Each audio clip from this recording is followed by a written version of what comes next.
মুক্তিযুদ্ধে অংশগ্রহণ করেছিলেন। পরবর্তীতে বাংলাদেশের মুক্তিযুদ্ধের সর্বশ্রেষ্ঠ জেড ফোর্সের একজন উপ অধিনায়ক হিসাবে মহান স্বাধীনতার ঘোষক শহীদ রাষ্ট্রপতি শহীদ জিয়াউর রহমানের সাথে একই বাংকারে থেকে যুদ্ধ করেছিলেন, গুলিবিদ্ধ হয়েছিলেন।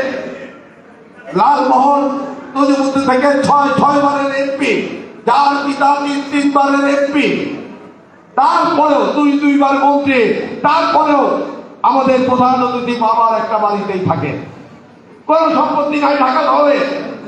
জিয়াউর রহমানের যত বড় শত্রু হোক না কেন, যেমন বলতে পারে না জিয়াউর রহমান অসৎ ছিলেন, সততার পরীক্ষায় উত্তীর্ণ একটা মানুষ, ঠিক তার সহযোদ্ধা মেজর হাফিজউদ্দিন আহমেদ সততার পরীক্ষায় পরীক্ষিত একজন মানুষ। আমাদের অভিভাবক হিসেবে গত 14 বছর তিনি আমাদের সাহস জুগিয়েছেন। আমাদের প্রিয় নেতা বিএনপির স্থায়ী কমিটির সদস্য মেজর হাফিজউদ্দিন আহমেদ বীর বিক্রম আপনাদের সামনে বক্তব্য রাখছেন। মেজর হাফিজউদ্দিন আহমেদ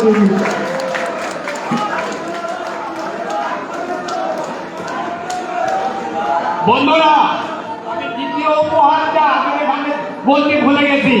আগস্ট মাসে আমাদের দ্বিতীয় উপহার হলো, আমরা জানতাম না ভাইস প্রেসিডেন্ট ওনার আমরা আজকে ওনার প্রধান অতিথি আমরা আজকে এই সভাটা করার কথা ছিল। রাতে উপহার পেলাম হাফিজউদ্দিন বীর বিক্রম, উনি স্থায়ী কমিটির মেম্বার হয়েছেন। আর গত রাতে সকাল থেকে ওনাকে ধন্যবাদ, আপনাদের সবাইকে ধন্যবাদ।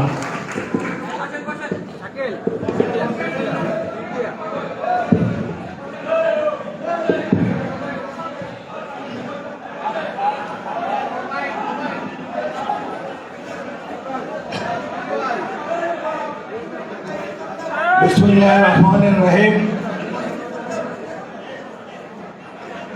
আমার ভাঙ্গা কণ্ঠস্বরকে মার্জনা করবেন।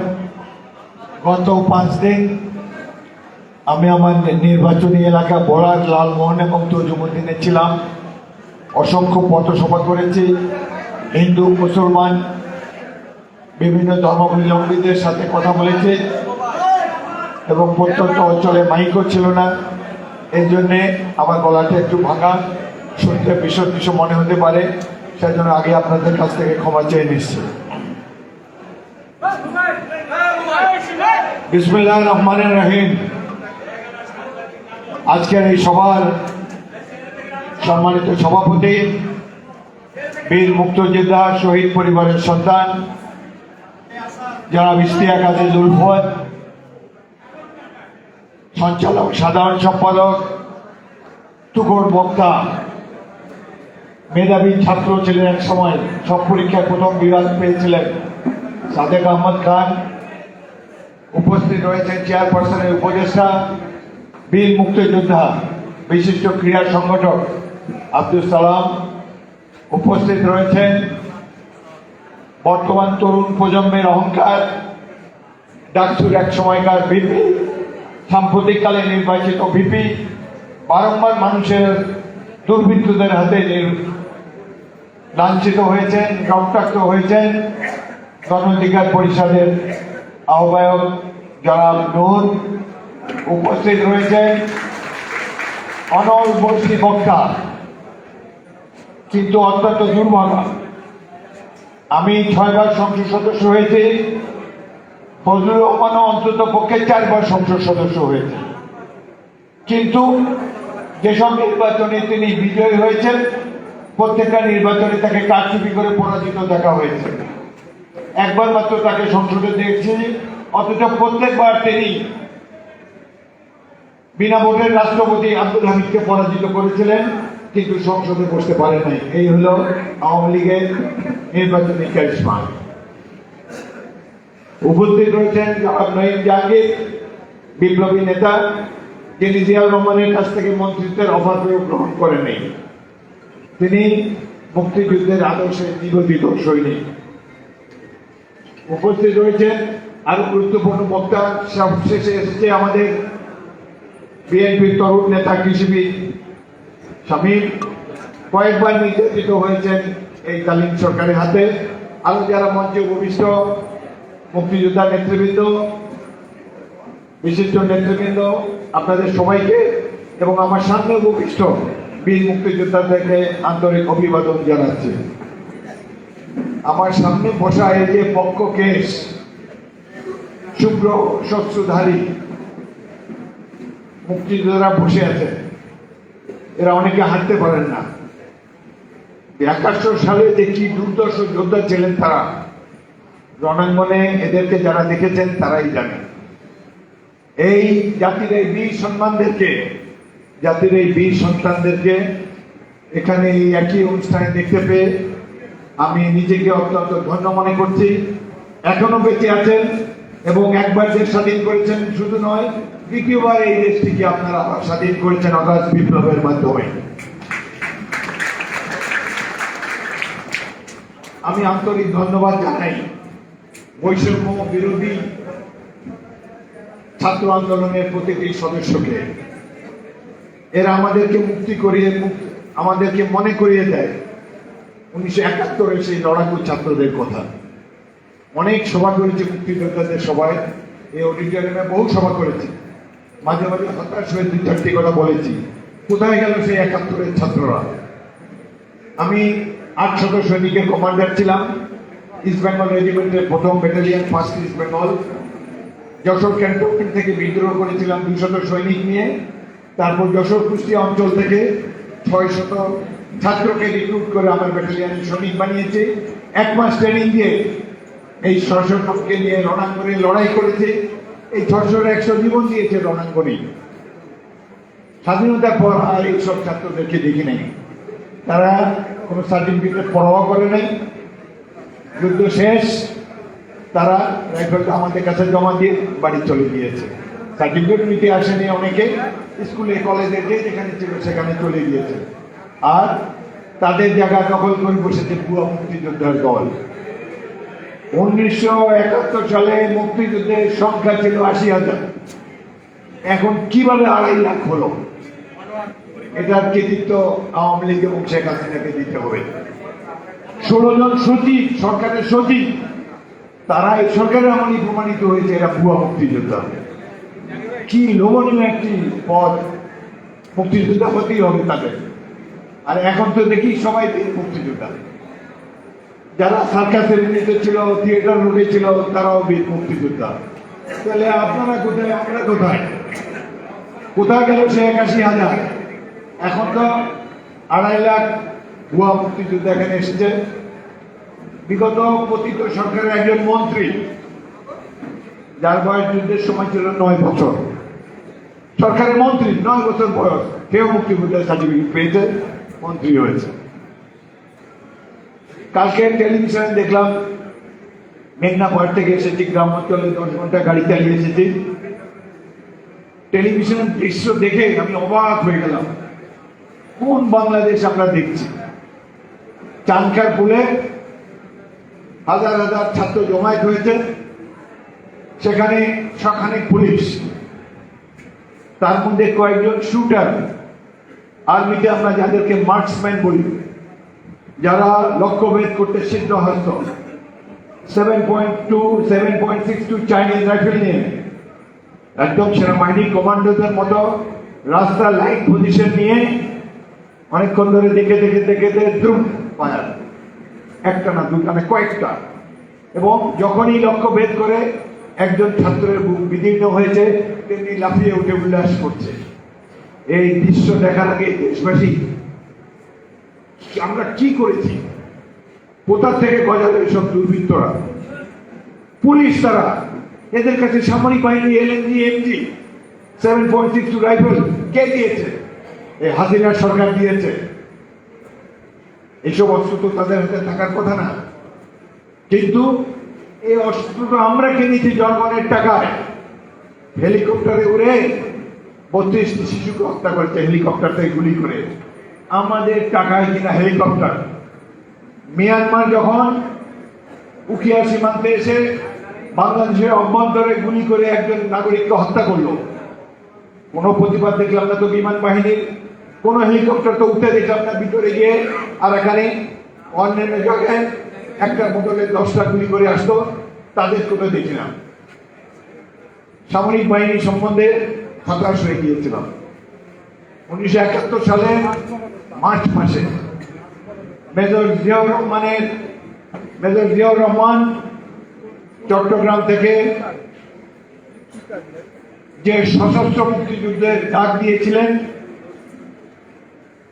সেই সংগ্রামে তার ডাকে সাড়া দিয়ে ইস্ট বেঙ্গল রেজিমেন্টের 5টি ব্যাটালিয়ন, 1st বেঙ্গল যশোরে, 2nd বেঙ্গল জয়দেবপুরে, 3rd বেঙ্গল সৈয়দপুরে, 4 বেঙ্গল কুমিল্লায়, 8ম ইস্ট বেঙ্গল চট্টগ্রামে বিদ্রোহ করে এবং আমি যশোর ক্যান্টনমেন্টে একাই বিদ্রোহী অফিসার ছিলাম।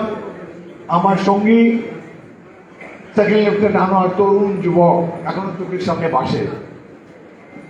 8 ঘন্টা ব্যাপী ক্যান্টনমেন্টে পাঞ্জাবিদের সাথে যুদ্ধে সে শহীদ হয়েছে। তাকে চৌগাছার কাছে পায়বতপুর বাজারে নজরুল ইসলাম কলেজের সামনে সমাহিত করেছে। 8 ঘন্টা যুদ্ধের পর যখন বাইরে এসেছি, টিটিপিয়া গ্রাম, যশোর ক্যান্টনমেন্টের পাশে একটি গ্রাম, এই গ্রামে প্রবেশ করে দেখি হাজার হাজার ছাত্র যুবক লাঠি, খন্তা, কোড়াল, দেশীয় অস্ত্রশস্ত্র নিয়ে স্লোগান দিচ্ছে। আমার সৈনিকদেরকে 200 সৈনিক নিয়ে বেড়ে এসেছিলাম। তারা বুকে জড়িয়ে গাছ থেকে ডাব করে খাওয়ায়, গুড়ি গুড় খাওয়ায় এবং খালি বলে স্যার অস্ত্র দিয়ে যুদ্ধ করব। সেই যে বাঙালি ছাত্রদেরকে দেখেছি, বিভিন্ন পেশার মানুষ, এমনকি চোর ডাকাতরা জেলখানা থেকে বেরিয়ে সেখানে যুদ্ধে হয়েছে। বেনাপোলে 3 মাস ছিলাম, সেখানে স্মাগলাররা তারা দৌড়ে এসে বলে স্যার অস্ত্র দেন, যুদ্ধ করবো। আমার সুবিধা নেই যে বলে স্যার এদের অস্ত্র দেওয়া যাবে না, এরা তো স্মাগলার। তারা তো জীবন দিতে এখানে এসেছে। এই ব্যাটালিয়নে ভর্তি হওয়া মানে জীবন সংশয়। তো প্রত্যেকটি পেশার মানুষ এই মুক্তিযুদ্ধে অংশগ্রহণ করেছিল। এখানে যারা বসে আছে তরুণ ছাত্র ছিল অধিকাংশই, 2-1 সামরিক বাহিনী থাকতে পারে। কিন্তু স্বাধীনতা যুদ্ধে ইস্ট বেঙ্গল রেজিমেন্ট, ইপিআর এবং ছাত্ররা যে গৌরবজনক ভূমিকা রেখেছে, যেভাবে মুক্তিযুদ্ধের সূচনা করেছে, ইতিহাসে এবং স্বাধীন দেশে তাদের মূল্যায়ন হয় নাই। দুঃখের বিষয়। আমি অত্যন্ত গর্ব করি 1971 সালের মার্চ মাসে আমরা এই 5টি ক্যান্টনমেন্টের বিদ্রোহী সৈনিকেরা বাংলাদেশ সেনাবাহিনী প্রতিষ্ঠা করেছিলাম। এই সেনাবাহিনী সকল সংগ্রামী জনগণের সাথে ছিল। এবার অবাক হয়ে খালি দেখছি তারা কি করছে। আমি সহ আরো 24 জন, 25 জন তরুণ কর্মকর্তা, আমরা ক্যাপ্টেন ছিলাম, major Ziaur Rahman, major Shafiullah, major Khalid Mosharraf, 3 জন মেজর, আমরা গুটিকত ক্যাপ্টেন, 2-1 জন লেফটেন্যান্ট। এই 25 জন সৈনিক বিদ্রোহ করে বাংলাদেশ সেনাবাহিনী গড়ে তুলেছে। আমাদেরকে সেনাবাহিনী ফাউন্ডিং ফাদার মনে করা হয় এবং এখানে অসংখ্য ছাত্রদেরা আমাদের নিয়ে গঠিত হয়েছে মুক্তিবাহিনী। এই সেনাবাহিনী কি করে দেখার জন্য অপেক্ষা ছিলাম। আমি প্রধানকে আমি একটা মোবাইলে টেক্সট মেসেজ পাঠিয়েছি। সেনাবাহিনীর এক অন্যতম প্রতিষ্ঠাতা হিসাবে আমি তোমাকে নির্দেশ দিচ্ছি, জনগণের সাথে থাকো, বিপ্লবে যোগ দাও। ইতিহাসের নায়ক বনার এই সুযোগ আশা ছেড়ে দিয়েছিলাম, কিন্তু মহেন্দ্রক্ষণে বাংলাদেশ সেনাবাহিনী এই শেখ হাসিনাকে সরাবার জন্য যথেষ্ট এবং সঠিক ভূমিকা রেখেছে, সেজন্য তাদেরকে অভিনন্দন জানাই। সেনাবাহিনী ঐতিহ্যবাহী একটি বাহিনী। এটি সেনাবাহিনীর সদস্য, বিশেষ করে উচ্চপদস্থ কর্মকর্তাদের ভাষা হওয়া উচিত সৈনিক ছিল, কিন্তু গত 14 বছর দেখছি এরা ছাত্রলীগের মতো বক্তৃতা দিয়ে যাচ্ছে। জেনারেলরা পড়ছে, সে দুঃখ পেয়েছে, বলেছেও। এটা কি সেনাবাহিনীর ঐতিহ্য? যাই হোক, অনেক ক্ষোভ ছিল তাদের উপরে। সব শেষে তারা জনতার ডাকে সাড়া দিয়ে সঠিক ভূমিকা রেখেছে, স্বৈরাচারকে সরিয়েছে। আরো অনেক দুষ্ট লোক এখনো বিভিন্ন বাহিনীতে লুকিয়ে আছেন, র্যাবে আছেন, বহু মানুষকে গুম করেছে। কিছু সামরিক সদস্য র্যাবে গিয়ে মানুষজনকে গুম করেছে। আশা করব প্রথমে সামরিক বাহিনী তাদেরকে কোর্ট মার্শাল করবে, তারপর দেশের যা কিছু আইনের মাধ্যমে করণীয় সেটিও তারা করবে। দুঃখ লাগে বারংবার নির্বাচনে ভোট ডাকাতি করেছে, তাদেরকে সমর্থন দিয়েছে সেনাবাহিনী। বুক ফেটে যায় এই সেনাবাহিনীর একজন স্রষ্টা হিসাবে, অন্যতম প্রতিষ্ঠাতা হিসাবে 18 নির্বাচনে 6 বারের সংসদ সদস্য আমি ঘর থেকে বেরোতে পারিনি। পুলিশ বাহিনী ঘিরে রেখেছে। দুঃখ লাগে মেজর সিনহা অবসরপ্রাপ্ত একটা পুলিশের ওসি প্রদীপ কুমার তার গলায় পা দিয়ে তার মৃত্যু নিশ্চিত করেছে। কি করেছে সেনাবাহিনী? কোথায় গেল আমার সদস্যবৃন্দ? তারা একদিন দিয়ে এই পুলিশ বাহিনীর দানবগুলোকে চা খাইয়েছে, লাঞ্চ খাইয়েছে। আমরা মুখ বন্ধ করে বসেছিলাম। সেনাবাহিনীকে পর্যন্ত তারা এমন ভাবে পরিবর্তন করে দিয়েছে। সেনাবাহিনীকে ট্রেনিং দেওয়া হয় যুদ্ধে অংশগ্রহণ করার জন্য। কাদের সাথে যুদ্ধ করবে? শত্রু দেশের সাথে যুদ্ধ করবে। কিন্তু বাংলাদেশ সামরিক বাহিনীর ডক্টরিনে দেখা যায় কোন সৈন্য দেশ নাই, কোন শত্রু দেশ নাই, নিজেরা বোধহয় যুদ্ধ করতে চায়। যাদের বিরুদ্ধে যুদ্ধ করব তাদের কাছ থেকে অস্ত্র আনতে চায়, তাদের কাছে গোলাগুলি আনতে চায়। কি ধরনের যুদ্ধ আমরা করব? সেনাবাহিনীর এই মুহূর্তে আমার যেটি মনে পড়ছে, আমাদের এই সবার দাবি স্বৈরাচারী শেখ হাসিনার নামে যে ক্যান্টনমেন্ট করা হয়েছে অবিলম্বে তা বাতিল করতে হবে।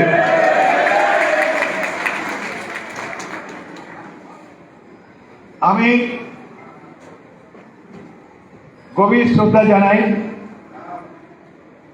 বৈষম্য বিরোধী আন্দোলনের ছাত্রদেরকে, সব শহীদদেরকে।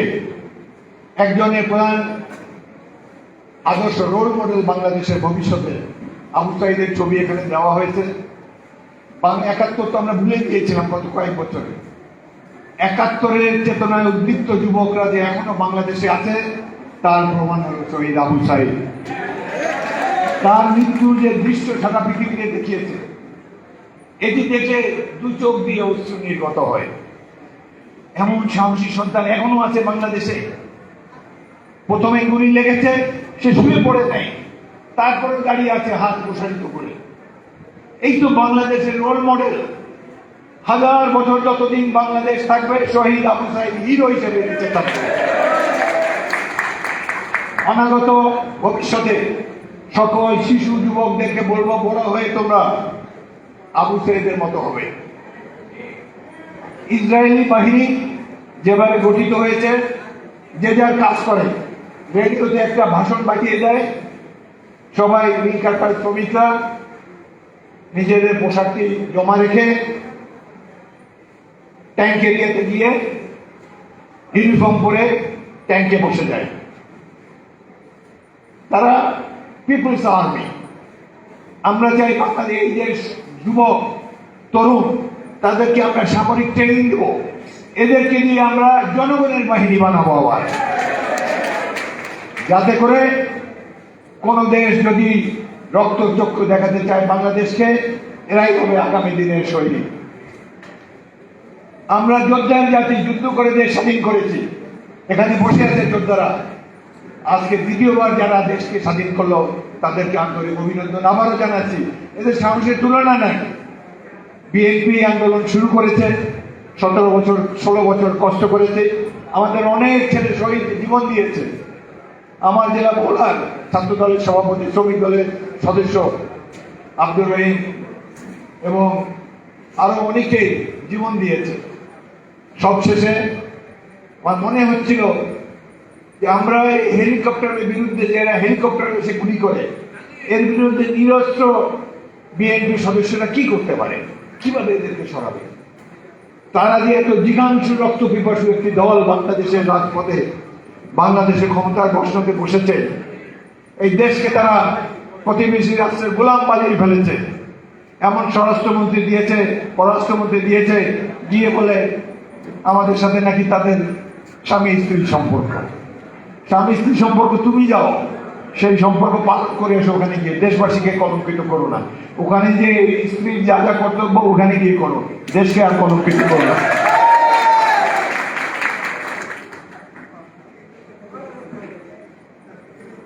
পুলিশ বাহিনী, এই 16 বছর পুলিশ বাহিনীর যে ভূমিকা, বা পৃথিবীর বুকে সবচেয়ে নিকৃষ্ট পুলিশ বাহিনী এটি। এমন কাজ করে নাই তারা। কিভাবে টেলিভিশনে দেখা যায় কিভাবে এসে ফায়ার করতেছে পয়েন্ট ব্ল্যাঙ্ক রেঞ্জ থেকে, এবং এখনো তারা অনেকে পলাতক। একটি স্থানে 13 জন নেট থানার খতম হয়ে গিয়েছে। আমরা এগুলা সমর্থন করি না, ছাত্ররাও করে নাই।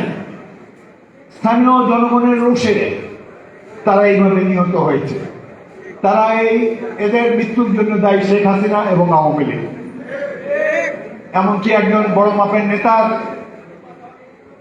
যে মূর্তিটা সাদ্দাম হোসেনের মতো দড়ি টেনে টেনে ভূপতিত করা হয়েছে, এটির জন্য শেখ হাসিনাই দায়ী। প্রফেসর ইউনূস তত্ত্বাবধায়ক সরকার প্রধান সঠিকভাবে বলেছে, এটির জন্য শেখ হাসিনাই দায়ী। তত্ত্বাবধায়ক সরকার, অন্তর্বর্তীকালীন সরকার প্রতিষ্ঠিত হয়েছে। আমরা তাদেরকে সমর্থন করব। আমরা চাই এই বিপ্লবের একটি সফল পরিণতি। আমরা চাই এই আওয়ামী লীগের মতো যেন কোনো কলঙ্ক তাদেরকে স্পর্শ না করে। বিএনপি নেতাদের সম্পর্কে একটি কথা বলতে চাই। গতকাল আমাকে আমাদের অ্যাক্টিং চেয়ারম্যান শহীদ রাষ্ট্রপতি জিয়াউর রহমানের সুযোগ্য পুত্র তারেক রহমান আমাকে টেলিফোন করেছিলেন। তাকে একটা কথাই বলেছি, যেদিন নির্বাচন হবে ইনশাআল্লাহ বিএনপি রাষ্ট্র ক্ষমতায় যাবে, কিন্তু আমরা যেন আওয়ামী লীগ না হই। আমরা জিয়াউর রহমানের বিএনপি থাকবো। কোনো চাঁদাবাজি, কোনো দখলবাজি, কোনো দুর্নীতি আমাদের দলে কেউ করতে পারবে না। ক্ষমতা গেলেও না, এখনো করতে পারবে না। পুলিশ বাহিনী সম্পর্কে একটা কথা বলতে চাই, পুলিশের তো প্রয়োজন আছে। যারা দুষ্ট ছিল, হত্যাকারী ছিল, পালিয়ে গিয়েছে কিংবা নিহত হয়েছে, এখন যারা আছেন এদেরকে নিয়ে আমরা জনগণের পুলিশ বাহিনী করতে চাই। এদেরকে আপনারাও সমর্থন দিবেন। আমি আমার 2 থানায় গিয়েছি, পুলিশ বাহিনী বেরোতে চায় না ঘর থেকে, থানার মধ্যে আবদ্ধ আছে।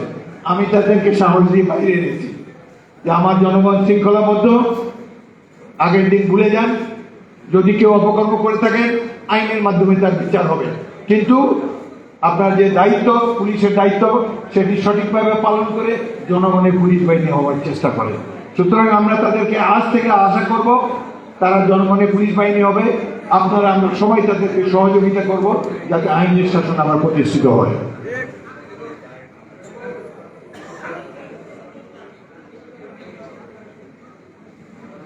মুক্তিযোদ্ধারা কি চায়? দেশ স্বাধীন করেছে, আর কিছু চাওয়া পাওয়া নেই। আমরা এই প্রথম মুক্তিযুদ্ধের লড়াকু সৈনিকদের জন্য রাষ্ট্রীয়ভাবে সম্মাননা চাই, এবং তারা যাতে সম্মান পায় এই সম্মান আমরা তাদের কাছে দাবি করি। আর কোনো কিছুই পাওয়ার দরকার নেই। কোনো ভুয়া মুক্তিযোদ্ধা আর আমরা দেখতে চাই না। সঠিক তালিকা করুন। আমরা ঘর বাড়ি ছেড়ে তরুণ বয়সে, আমরাও তরুণ ছিলাম, দেশমাতৃকা স্বাধীনতার জন্য জীবন উৎসর্গ করতে এসেছি। আমরা কোটা বা অন্যান্য কোনো সুবিধার জন্য তো যুদ্ধ করি না।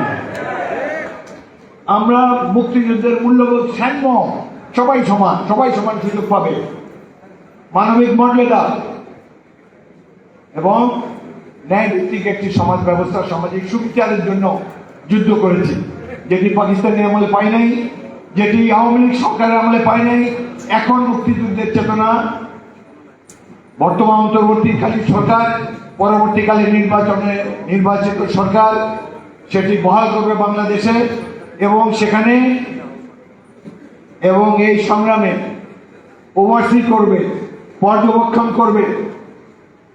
কোষ্ঠী পাটর দিয়ে আমরা দেখতে চাই সেখানে এই পর্যবেক্ষণ করবে বীর মুক্তিযোদ্ধারা, প্রথম এবং দ্বিতীয় মুক্তিযুদ্ধে যারা সামিল হয়েছে। এখন দেখা যায়, আমি আমার এলাকায় গিয়েছি, সাথে 1000-500 মোটরসাইকেল যায়, মোটরসাইকেল গাড়ির আগে আগে যায়। পরে যে এক জায়গায় যাই দেখি আরে এদের তো অধিকাংশ দিক নেই। আমি 36 বছর এমপি রাজনীতি করি, এরা কোত্থেকে আসলো? পরে বোঝা গেল অর্ধেকের বেশি এতদিন আওয়ামী লীগ করছে, এখন বিএনপি ক্ষমতায় আসছে, সুন্দর আমাদের মিছিলে যোগ দিয়ে দিয়েছে।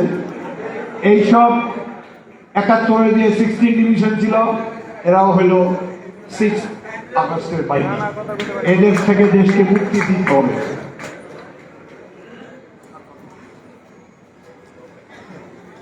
জিয়াউর রহমান আমাদের রোল মডেল। 6 বছর রাষ্ট্র ক্ষমতায় থাকার পর দেখা গেল তার একটা বাড়ি নেই, ব্যাংকে কোনো টাকা নেই। দেশ স্বাধীন হওয়ার পর 73 সালে তিনি আমাকে ডেকে নিলেন আর্মি হেডকোয়ার্টারে, তার একান্ত সচিব হিসাবে নিয়োগ দিলেন। সেই সময় দেখলাম 74 সালে একটা দেখলাম যে বাকশাল গঠিত হয়েছে। একদিন অফিসে গেছে, জেনারেল জিয়া বসে আছেন, উনি করাচিতে মানুষ, বাংলা পড়তে পারতেন না ঠিক মতো। আমাকে একটা কাগজ ধরে দিয়ে বলেন, অফিস দেখো তো এটা কি লিখেছেন। আমি পড়ে দেখি এটা বাকশালে যোগদানের মনোনয়ন পত্র। তো বাকশালে যোগদান করার জন্য ফর্ম কেউ পাঠিয়েছে তার কাছে। আমাকে বলে কি করা যায়।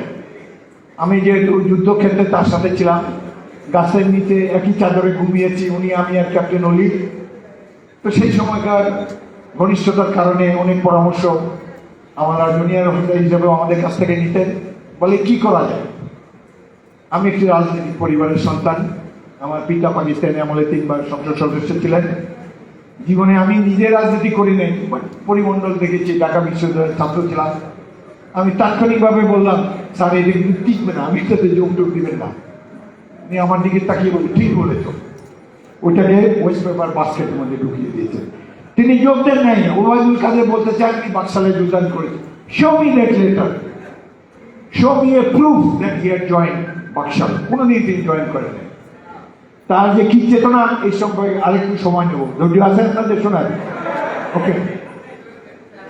74 সালে 73-এর শেষ দিকে যখন দেখা গেল আওয়ামী দুঃশাসনে দেশবাসী অতিষ্ঠ, দেশে দুর্ভিক্ষ, লঙ্গরখানা খোলা হয়েছে, এই সময় যারা তরুণ মুক্তিযোদ্ধা ছিল তারা দেখে আরে দেশ তো স্বাধীন হয়নি, 16 ডিসেম্বরে তো একটা বেশি স্বাধীনতা পেয়েছি। তারা তখন 71-এর স্বাধীনতাকে পূর্ণাঙ্গ রূপ দেওয়ার জন্যে আবার অস্ত্র হাতে তুলে নিল। বিভিন্ন জায়গায়, বিশেষ করে উত্তরাঞ্চলে বিভিন্ন বাহিনীর সৃষ্টি হল, মতিন আলাউদ্দিন, সিরাজ সিকদার, অন্যান্য অনেকের দ্বারা। তারা বলতে লাগলো 71-এ আমরা স্বাধীন হয়ে নেই, এখনো ভারতের অনুগত দাসানুর কাছে পরিণত হতে যাচ্ছি আমরা, অতএব আমরা দেশকে পূর্ণাঙ্গভাবে স্বাধীন করার জন্যে অস্ত্র তুলে নিলাম। উত্তরবঙ্গে তারা জোরদার খতম অভিযান শুরু করলো। ধনী কৃষকদের কয়েকজনকে হত্যা করে ওই জমি নিয়ে ভূমিহীন কৃষকদের মধ্যে বিলিয়ে দিতে লাগলো। উত্তরাঞ্চলে এমপিরা সব পালিয়ে ঢাকা এলো, এসে শেখ সাহেবকে বলে, স্যার আমাদের জীবন ভিক্ষা দেন, আমরা তো এলাকায় থাকতে পারি না। বাধ্য হয়ে সেনাবাহিনীকে নামানো হলো 73 সালে। উত্তরাঞ্চলে সেনাবাহিনীর সাথে সব তরুণদের সংঘর্ষ শুরু হলো। সেনাবাহিনীর উপপ্রধান জিয়াউর রহমান বললেন, হাফিজ চলো আমরা দেখি উত্তরবঙ্গে কি হচ্ছে। পরদিন একটা হেলিকপ্টার গিয়ে তানোর থানায় নামলাম। ব্রিগেড কমান্ডার শফাত জামিল আমাদেরকে হেলিপ্যাডে অভ্যর্থনা জানালেন। আমরা সারাদিন বিভিন্ন আর্মি ক্যাম্প ঘুরে দেখলাম। রাত্রবেলা বিলের মধ্যে জনমানবহীন একটা ছোট্ট ডাক বাংলো, যেখানে বিদ্যুৎ নাই, ভাঙ্গাচুরা, ওইখানে 2 রুমে, একটাতে তিনি, একটাতে আমরা 2 জন অফিসার রাত্রে থাকলাম। গভীর রাত্রে আমার ডাক পড়লো জিয়ার রুমে। দেখি হেলিকপ্টারে আসবে, উনি কিছু পড়ার চেষ্টা করছেন। আমাকে বলে, হাফিজ তুমি তো ঢাকা ইউনিভার্সিটির ছাত্র, এগুলো কি লিখেছে দেখো তো, ভীষণ ভীষণ ভাষা, এত কঠিন ভাষা। তো পড়ে দেখি যে বিপ্লবী যুবকেরা চিঠি লিখেছে, কিছু সঙ্গীদের কাছে, কিছু তাদের প্রেমিকার কাছে। সেই চিঠি পড়ে পড়ে আমি অবাক হয়ে গেলাম। তাদের মর্ম কথা হলো, দেশ এখনো স্বাধীন হয়নি, জনগণকে স্বাধীন করার জন্য আমরা আমাদের নশ্বর জীবন উৎসর্গ করলাম, আবার অস্ত্র হাতে তুলে নিলাম। যুদ্ধের ফলে অনেককে সেনাবাহিনী গ্রেফতার করেছে, অনেককে হত্যা করেছে, সৈনিকরাও কয়েকজন শহীদ হয়েছে। তো যারা চিঠিতে প্রেমিকাকে লেখে, এই পৃথিবীতে আমাদের আর মিলন হবে না, পরকালে যদি সম্ভব হয় আমাদের মিলন হবে। আমরা আমাদের এই নশ্বর জীবন উৎসর্গ করলাম বাংলাদেশের সাধারণ ভূকা ও দরিদ্র মানুষের মুক্তির জন্য। এই চিঠি পড়ে অবাক হলাম, বাংলাদেশে এখন এরকম ছেলে কোথেকে আসলো? আমি কোনদিন রাজনীতি করি নাই। চিঠি কি ভাষা, এত সুললিত ভাষায় বাংলাদেশের বাস্তব চিত্র তারা তুলে ধরেছে। পরদিন সকালে ভোরবেলা আমাদের সকালে নাস্তা দেওয়া হলো তানোর ডাকবাংলার সামনে। একটা বেঞ্চের উপরে উপপ্রধান general Ziaur Rahman, brigade commander Shafaat Jamil এবং আমরা তিনজন বসেছি। সেনাবাহিনীর চিরাচরিত নাস্তা, পুরি এবং চা আমাদের সামনে দেওয়া হলো। চা খেতে খেতে জেনারেল জিয়া বলে, আচ্ছা সফার, এই যে ছাত্ররা যুদ্ধ করে এরা বন্দী হয়েছে, একজনকে আনো তো, আমি দেখি একটু। কাছে যারা বন্দী ছিল ওইখান থেকে নিয়ে এসলো এক যুবককে, হালকা পাতলা, 50 বছর আগের ঘটনা, 52 বছর আগের ঘটনা এখনো মনে আছে। এই ছেলের ইন্টারমিডিয়েট পরীক্ষায় 3rd হয়েছিল পুরো রাজশাহী বোর্ডে, অনার্স পরে রাজশাহী বিশ্ববিদ্যালয়ে। আসলো সামনে দিয়ে সবাইকে আপনি করে বলতেন। বলে, আচ্ছা আপনি কি করেন? বলে, পার্টি করি। তো আপনারা কেন এগুলো করছেন? তখন ছেলেটি মাত্র 3 মিনিট বক্তব্য রাখল, কেন তারা এই সংগ্রাম করছে। তার ভাষা, তার লক্ষ্য এত সাবলীলভাবে বললো, আমরা মুক্ত অজয় করতেছি। এইরকম ছেলে বাংলাদেশে আছে। এবং তার পার্সোনালিটি দেখে দিয়ে তাড়াতাড়ি বলে, গেটে চেয়ার, তাকে একটা চেয়ার দাও বসার জন্য। ছেলেটা বসলো চেয়ারে, আলমিন হাতে মারপিট খেয়েছে, কোনো চিহ্ন নাই তার হাতে। চেয়ারে বসলো, জিয়া তাকে বললো, 1 কাপ চা খাবেন? সে বলে, না, আপনাদের চা আপনারাই খান। তারপরে বলল, একসাথেই তো মুক্তিযুদ্ধ করেছিলাম, এখন আপনারা কেন এই জালিম সরকারের বরকন্দাজ হিসেবে এসেছেন এখানে আমাদেরকে দমন করার জন্য? তাই আপনাদের চা আর খাবো না। উঠে দাঁড়ালো, তাকে নিয়ে যাওয়া হলো। এরপর জিয়াউর রহমান যে কথাটি বললেন সেটি বলার জন্য আমি এই কাহিনীর অবতারণা করেছি। যে আমাদের দিকে তাকিয়ে বললেন, আই ফিল অ্যাশেমড, নিজেকে খুব ছোট মনে হচ্ছে এই ইউনিফর্ম পরে। এই জন্য কি আমরা যুদ্ধ করেছিলাম? এই হল জিয়াউর রহমান। তিনি এমন মুক্তিযুদ্ধ আদর্শ। 6 বছর 5 বছর রাষ্ট্র শাসন করেছেন, যার এক টুকরা জমি নেই, একটা বাড়ি নেই। খোলাফায়ে রাশেদিনের মতো এই যে মুক্তিযোদ্ধাদের যারা নেতৃত্ব দিয়েছিলেন, এই তানোরে যে বামপন্থী যুবকরা, এদের লিডার ছিলেন ওয়াহিদুর রহমান, আওয়ামী লীগে যোগদান করেছেন। পলিটিক্যাল কমিশনার ছিল আলমগীর কবির, আমাদের বিএনপিতে যোগ দিয়ে প্রতিমন্ত্রী হয়েছেন গত সরকারের আমলে। তো যাই হোক, এরা হলো মুক্তিযোদ্ধা, প্রকৃত মুক্তিযোদ্ধা, যারা দেশকে স্বাধীন করার জন্য নিজের সকল, তারা মুক্তিযোদ্ধা হিসাবে সবার একটা রাইফেল ছিল, অস্ত্র ছিল, সবকিছু আরামায় ভোগ করতে পারতেন। কিন্তু তাদের ধ্রুবতারার মতো লক্ষ্য, আমরা এই দেশের জনগণকে স্বাধীন করব, এই দেশের জনগণের সাম্য আনবো, এই দেশের সামাজিক ন্যায় বিচার প্রতিষ্ঠা করব। এবং জিয়াউর রহমান কেবলমাত্র মাইকে ঘোষণাইদের ন্যায় স্বাধীনতা, তিনি ছিলেন মনে প্রাণে মুক্তিযুদ্ধ। দুঃখের বিষয়, আমরা সবাই জিয়াউর রহমানের এই আদর্শ বিএনপিতে প্রতিফলন করতে পারি নাই। এখন আশা করব বিএনপির প্রতিটি সৈনিক হবে জিয়াউর রহমানের আদর্শের সৈনিক।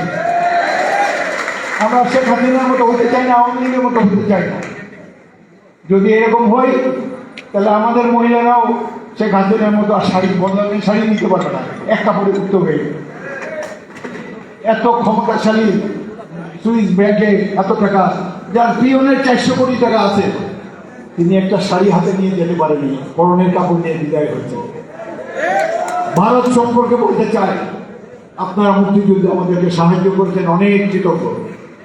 লড়াই করছেন, আমাদের পাশাপাশি যুদ্ধ করেছেন, কিন্তু এই দেশকে প্রভু হওয়ার কোনো চেষ্টা করবেন না, জনগণের বন্ধু হওয়ার চেষ্টা করেন। বিএনপি ক্ষমতায় গেলে আপনাদের সাথে বন্ধুত্বের সম্পর্ক থাকবে, কিন্তু কোন রকম ভাবে আমাদের দেশকে, সাধারণ মানুষকে, দেশের সম্পদকে এক্সপ্লয়েট করার কোনো চেষ্টা করবেন না। আমরা বন্ধু হিসাবে বসবাস করতে চাই। সার্কের প্রত্যেকটা কান্ট্রি আপনাদের বিরুদ্ধে কেন? ছোট ছোট দেশ, হোয়াট ইজ মালদ্বীপ, হোয়াট ইজ শ্রীলঙ্কা, আর আমরা 18 কোটি মানুষের দেশ। আমরা সেই বন্ধুত্ব পুনর্জীবন করতে চাই। বন্ধুত্ব হবে জনগণের সাথে। দুই দেশের নাগরিক তো এখনো বন্ধু। সুতরাং বন্ধুত্বের দাবি নিয়ে বলছি, বাংলাদেশকে অধীনস্থ করার চেষ্টা করবে না। আমাদের দেশে অনেক দুর্বল চিত্ত লোক মনে আছে, বলে হাসিনাকে সরকারি ভারতীয় বই নিয়ে আসবে। পাগল হয়েছে, এই দেশে মরতে আসবে নাকি তারা? ভারত গণতান্ত্রিক দেশ, এখানে লোকেরা মন্ত্রী এমপি হতে পারে না, জনগণের ভোটে হতে হয়। আর একটা জিনিস, শেখ হাসিনা ইতিহাসে সবচেয়ে বড় ঘাতক। এখানে অন্যায় অবিচার নাই, কত মায়ের মুখ খালি করেছে। আমরা এই সভা থেকে দাবি করবো তাকে বাংলাদেশে ফিরিয়ে এনে বিচার করতে হবে। তার পরিণতি হবে রুমানিয়ার চাউচেস্কুর মতো, তার পরিণতি হবে ইটালির মুসলিনের মতো। এবং ভারতকে বলবো, যদি বন্ধুত্ব করতে চান তাকে বাংলাদেশে ফেরত করার, তার বিরুদ্ধে হত্যা মামলা রুজু হয়েছে, আরো বহুত হবে। বাংলাদেশে একটি বিপ্লব হয়েছে, এতদিন কাগজে কলমে পড়েছেন বিপ্লবের কথা, এবার নিজের দেশে একটা বিপ্লব দেখেছেন। আমরা যারা দেখেছি অত্যন্ত ভাগ্যবান। ইলেকশন কমিশন একটা নিকৃষ্ট একটা প্রতিষ্ঠান। ভোট ডাকাতিতে শেখ হাসিনা এবং আওয়ামী লীগকে বহাল রেখেছে তারা। প্রথম দিকে প্রধান নির্বাচন কমিশন ভালো ভালো কথা বলেছে, বলছে আওয়ামী লীগ রাইফেল নিয়ে আসবে, ভোটাররাও রাইফেল নিয়ে আসবে। ভোটারদের ঘরে ঘরে কি রাইফেল আছে? এত সুন্দর বক্তব্য দিয়ে পরে পরে ধীরে ধীরে এক নির্বাচনে বললেন যে দুপুর 12টার সময় ভোট হয়েছে 24%। তিনি একটা গুম দিলেন, ইলেকশনের দিন ঘুমায় প্রধান নির্বাচন কমিশন, তিনি একটা গুম দিয়েছেন, গুম থেকে উঠে দেখে এটা 50% হয়ে গেছে। উনি গুম না দিলে তো এই 24% থাকতো। এগুলো কি ধরনের ইলেকশন কমিশন আমরা পেয়েছি এই দেশে? বেগম খালেদা জিয়ার সাথে 3-4 দিন আগে দেখা করতে গিয়েছিলাম, দেখি কথা বলতে পারেন না ঠিক মতো, তার কোথায় জনতা হাঁপানি আসে। আমি তাকে চাঙ্গা করার জন্য বললাম, ম্যাডাম রেডি হন, ইলেকশন করার জন্য রেডি হন। সাথে সাথে দিকে চাঙ্গা হয়ে গেল। বলেন কি? আমি বললাম বলেন কি? আমি তো এখানে সব জায়গায় গেছি। আমি বলছি খালি একটা কলম আপনি রাখেন সাথে, যখন মনোনয়ন নির্বাচনের প্রার্থীর মনোনয়ন ফর্মটা যখন আসবে, আপনি শুয়ে ঘুমায় খালি এরকম একটা দাগ দিয়ে দেবেন, ওইটাতেই 300 আসনে 290 আমরা পেয়ে যাবো। এই সরকার, এই মহান নেত্রী, সবচেয়ে জনপ্রিয় নেত্রীকে চিকিৎসা দেয়। আশা করব শীঘ্রই আমরা তাকে বিদেশে পাঠাতে পারবো। তিনি পরিপূর্ণ সুস্থ হয়ে দেশে আসবেন এবং আগামী দিনে নির্বাচনের পরে দেশের প্রধানমন্ত্রী হবেন ইনশাআল্লাহ।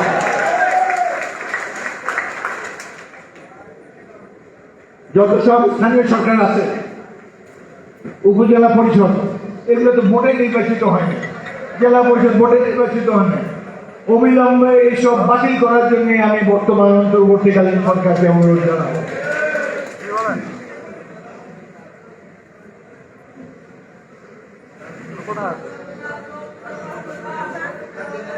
বিহারে যে হত্যাগ্রস্ত চালিয়েছে তারা, অনেক কষ্ট লাগে। সেনাবাহিনীর সেরা 57 জন অফিসারকে বিডিআরে মন্ত্রী দেওয়া হয়েছিল।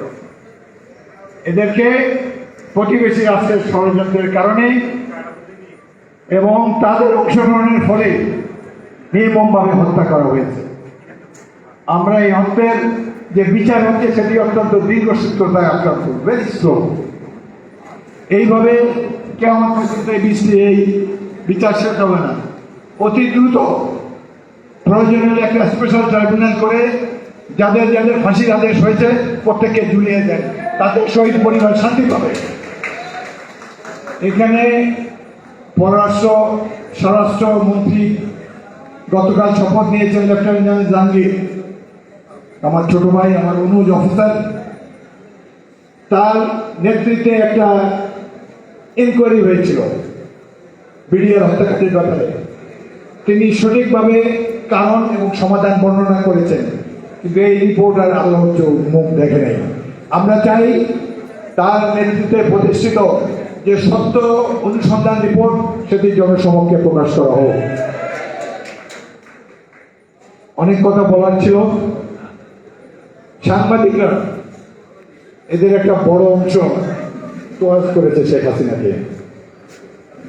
বিদেশ থেকে ফিরে এসে অবৈধ প্রধানমন্ত্রী হাসিনা যে সাংবাদিক সম্মেলন করতেন, এটা একটা মহা বিনোদনের খোরাক ছিল। তেল কত প্রকার কি কি, আমি আর কোনো অনুষ্ঠান না দেখলেও এই বিধিগুলি এটা আমি দেখতাম। আর দুঃখ লাগতো রে ভাই, এই দেশের জন্য যুদ্ধ করেছি আমরা, কি বলে পাশার চাকররাও তো এরকম কথা বলে না। নত জানো কি, মাটিতে শুয়ে কোনো মেরুদণ্ড নাই। এই ছাত্রদের আন্দোলনে একটা মেয়ের কথা আমি খুব উপলব্ধি এনজয় করেছি।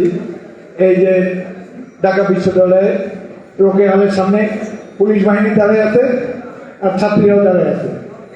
একটা মেয়ে পুলিশকে বলতেছে, আমি কি কোটার পুলিশ? কোটার পুলিশ? আচ্ছা দেখেন তো, একটু হাতায় দেখেন তো আপনার মেরুদণ্ড আছে কিনা। আমি মুক্ত হয়ে গেলাম।